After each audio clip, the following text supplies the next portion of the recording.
Компьютер, ноутбук, интернет қолдануға мәжбүр. Ал оның бәрі ақша. Оған халық өзінің айлығынан ақшасын бөліп отыр. Ал бізге айлығымызды немесе зейнетақыны көбейткен сайын осы қажеттіліктер ескеріле ме? Тұрғын үй коммуналдық шаруашылығы мәселесі, ондағы тарифтердің үздіксіз өсуі, таза су мәселесі. Мысалға, таза суды ішудің өзі халық 2 рет ақша төлейді. Бірінші крандағы суға төлейді, екінші диспенсер орнатады.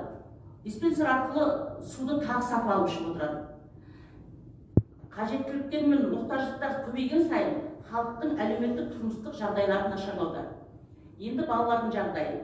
1-11 сынып балаларын әлеуметтік жағдайына қарамай ыстық тамақпен қамтамасыз ету. Бір мезгілдік ыстық тамақпен мектептерде қамтамасыз ету. Дүниеге келген барлық балақайларға мектеп жасына жеткенше ақша бөлу.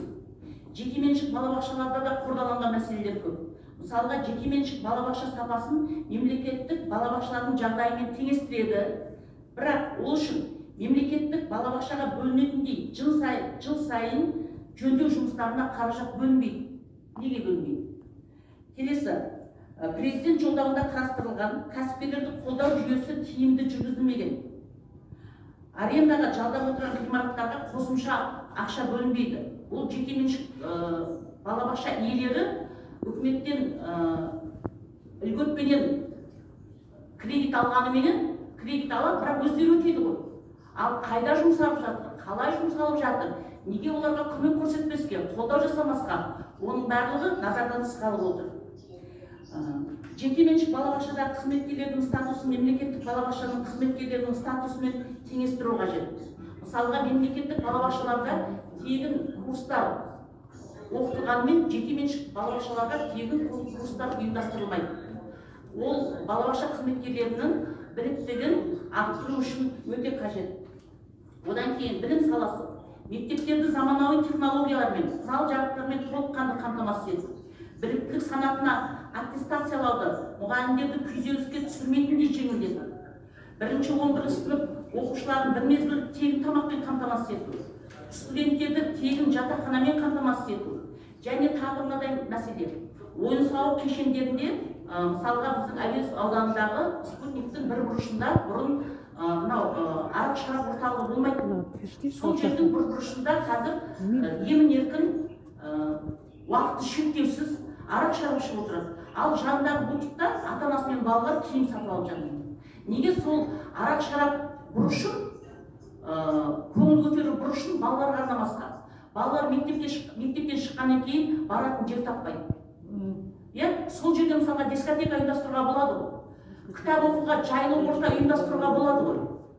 Балалар мысалға бір-бірімен біреуінің үйіне барып отырғысы келеді, мүмкін жағдайы келмейді, мүмкін үйінің жағдайынан ыңғайсызданады, мүмкін ата-анасы шаршап жатыр ма, баратын жер жоқ, әңгімелесетін, бір-бірімен диалогқа түсетін жер жоқ.